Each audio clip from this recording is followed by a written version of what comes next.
आज के study point coaching classes से आज चालू करने वाले हैं हम इकोनॉमिक्स का सेकंड चैप्टर और टर्म 2 का लास्ट चैप्टर जो कि रहेगा इकोनॉमिक्स का, जिस चैप्टर का नाम है ग्लोबलाइजेशन एंड इंडियन इकोनॉमी। इससे पहले हमने इकोनॉमिक्स में मनी एंड क्रेडिट फिनिश किया है। Globalisation and the Indian economy बहुत आसान चैप्टर है और कहीं ना कहीं ये चैप्टर मुझे पढ़ाने की जरूरत भी नहीं है। आप खुद भी ऐसा चैप्टर पढ़ सकते हो जो बहुत आसान है, कुछ भी नहीं इस चैप्टर में, आपने सब पढ़ा हुआ है। क्या होता है ग्लोबलाइजेशन? ग्लोबलाइजेशन नाम से ही समझ में आ रहा है कि ग्लोबल, पूरे विश्व में, एंड द इंडियन इकोनॉमी, हमारे देश की, हमारे भारत देश की अर्थव्यवस्था के ऊपर। अब सबसे पहले तो हम समझते हैं ये होता क्या है ग्लोबलाइजेशन, रटना नहीं है। क्या होता है, कुछ कंपनीज ऐसी रहती है जिनका जो बिजनेस रहता है वो ऑल ओवर द वर्ल्ड होता है। जैसे आप भी जानते होंगे, जैसे पेप्सी है, कोको कोला है, नाइक है, एडिडास है, ये जितनी भी कंपनीज है, जितनी भी, इनका जो बिजनेस है वो कहां पर है? ऑल ओवर द वर्ल्ड है।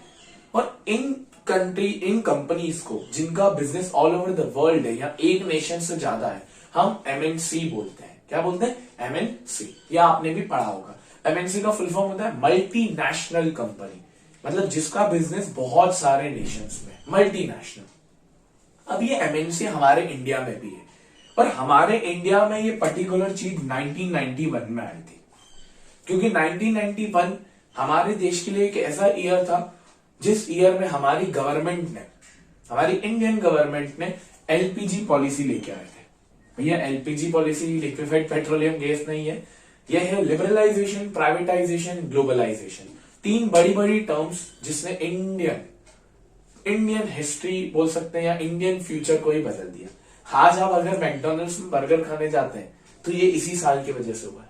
आज अगर आप पेप्सी, कोको कोला खरीद पाते हैं, आज आप मर्सिडीज, बीएमडब्ल्यू ये सब ले पाते हैं, या आज आप नाइकी और एडिडास के प्रोडक्ट्स ले पाते हैं, तो वो इसी पॉलिसी की वजह से है। अगर हमारी गवर्नमेंट बाहर की कंपनीज को इंडिया में नहीं आने देती तो ये पॉसिबल नहीं हो पाता। तो ये हुआ था हमारे देश 1991 में, जिसे हम क्या बोलते हैं? MNC, multinational company, a company which has its business in all over the nations या in all over the world. अब जो एमएनसी रहती है, इसका एक कंट्री में आने के बहुत सारे फायदे होते हैं, एक नहीं बहुत सारे फायदे। जैसे ही एमएनसी अगर हमारी कंट्री में आ रही है तो हमारे प्रोडक्शन को, एक तो हमारे जो प्रोड्यूसर है उसको तो कंपटीशन मिल ही रहा है, साथ ही साथ कंपटीशन मिलने की वजह से उसको भी एक मोटिवेशन मिल रहा है कि मुझे भी अब अपना प्रोडक्ट ग्लोबली स्केल करना चाहिए।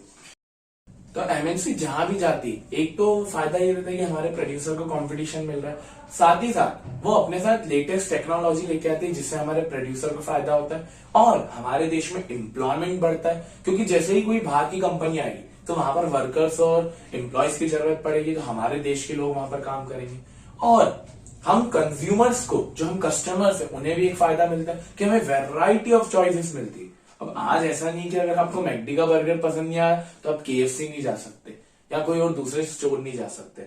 अगर आज आपको नाइकी का ब्रांड पसंद नहीं आता तो आप एडिडास परचेस करते हैं। अगर आपको पेप्सी पसंद नहीं है तो आप कोको कोला खरीद सकते हैं, या और भी बहुत सारे ब्रांड। तो यही हमें फायदा मिला कि हमें वेराइटी ऑफ चॉइसेस मिली है, वेराइटी।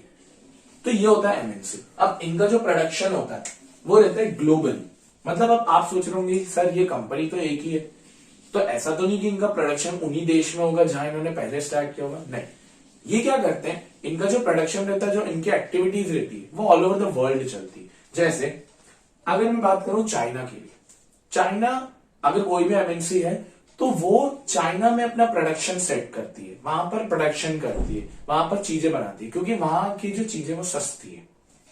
फिर जो डिजाइन है वो कहां पर बनता है? यूएस में, क्योंकि वहां की टेक्नोलॉजी, जापान भी बोल सकते हैं, वहां का जो आर्किटेक्चर है या जो वहां का डिजाइन मैन पावर है वो बहुत अच्छा है। अब वही बात इंडिया में ऐसा क्या है? इंडिया में है कॉल सेंटर्स, इंडिया का चीप लेबर है और इंडिया में आईटी सेक्टर बहुत फास्ट ग्रोइंग है, तो हमारी बाहर की एमएनसी इंडिया में कॉल सेंटर का काम करती है। ठीक है, अब हम बढ़ते हैं आगे। अब बात करते हैं कि एमएनसी, मल्टीनेशनल कंपनी, अपना प्रोडक्शन सेट कैसे करती है या अपना जो लाइन है वो कैसे दूसरी कंट्रीज या दूसरे नेशंस में एस्टेब्लिश करती है। एमएनसी ऐसा 3 तरीकों से कर सकती है।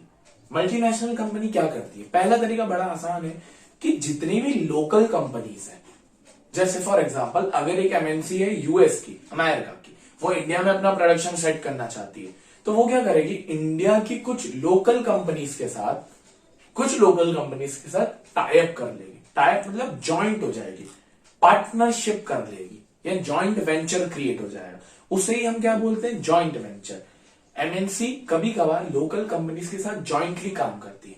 जैसे आपने देखा भी होगा कि एमएनसी को, मतलब अब जैसे माइक्रोमैक्स थी, इंडिया की कंपनी थी, अभी तो बहुत नामो निशान मिट सा गया है, तो हो सकता है कोई फॉरेन की कंपनी आए, माइक्रोमैक्स को अपने साथ ले और साथ में काम करे, माइक्रोमैक्स का डिजाइन और चीजों को ऑल्टर करते रहे, ये सारी चीजें। तो पहला काम तो ये कि ज्वाइंटली काम करे। दूसरा काम, एमएनसी क्या कर सकती है, उसी लोकल कंपनी को बाय भी कर सकती है अगर ज्यादा पैसे हो सकता है ना कोई फॉरेन की कंपनी इंडिया की कंपनी को बाय कर ले, खरीद ले। और ऐसा एग्जांपल भी हमें देखने को मिलता है। यूएस की एक कंपनी थी कारगिल फूड्स, यूएस की, अब उसने हमारे इंडिया की परत फूड्स को बाय कर लिया। और अभी आप गूगल पे सर्च करेंगे कारगिल फूड्स, तो इनके आपको प्रोडक्ट्स दिखेंगे, ऑयल वगैरह ये सारी चीजें। अब ऐसे मैं बाहर की कंपनीज का तो एक एग्जांपल दे दिया, अगर एक इंडियन कंपनी का एग्जांपल दूं कि इंडिया की कंपनी ने इंडिया की कंपनी को बाय किया, फॉर एग्जांपल बायजूस ने देखा होगा आपने, आकाश को बाय परचेस कर लिया। बाकी ये एग्जांपल सेट नहीं होता इस टॉपिक में, क्योंकि वो इंडिया की कंपनी ने ही इंडिया की कंपनी को खरीदा। तो दूसरा चीज, पहली ज्वाइंटली काम करो, दूसरा कि खरीद लो। तीसरा, एमएनसी क्या कर सकती है, कुछ लोकल प्रोड्यूसर्स के साथ अपना टाई अप कर सकती है, उन्हें बोल सकती है कि भैया अब आप प्रोडक्शन करो, हम आपको रॉ मटेरियल देंगे, हम आपको एडिशनल इनकम देंगे, आपको प्रॉफिट भी देंगे।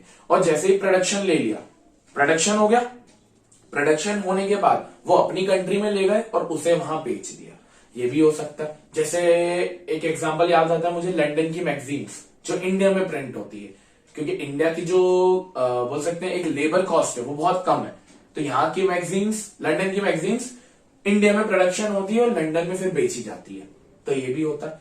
तो ये होता है एमएनसी के 3 तरीके।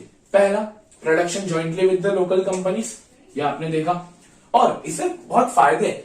अब ऐसा नहीं है कि फॉरेन की कंपनीज आती है तो फायदे नहीं है, फायदे भी है, नुकसान भी है, वो भी हम पढ़ेंगे। फायदा तो ये है कि लेटेस्ट टेक्नोलॉजी मिलती है प्रोड्यूसर को, एम्प्लॉयमेंट अपॉर्चुनिटीज जनरेट होती है, प्रोड्यूसर को एडिशनल इनकम मिलती है, नई नई चीजें सीखने को मिलती है। तो ये सारी चीजें प्रोड्यूसर के लिए भी बेनिफिशियल होती है, और उसे एक तो कॉम्पिटिशन मिलता है, तो ये benefits, additional money and investment, latest technology. Second जो मैंने बताया कि कभी कभार वो बाय भी कर सकती है लोकल कंपनीज को, उसका example Kargil foods. Third, MNC क्या कर सकती है, ऑर्डर भी प्लेस कर सकती है लोकल प्रोड्यूसर्स के साथ, तो प्रोडक्शन एक्सपांड भी हो जाएगा। अब देखो एक चीज और होती है फॉरेन ट्रेड।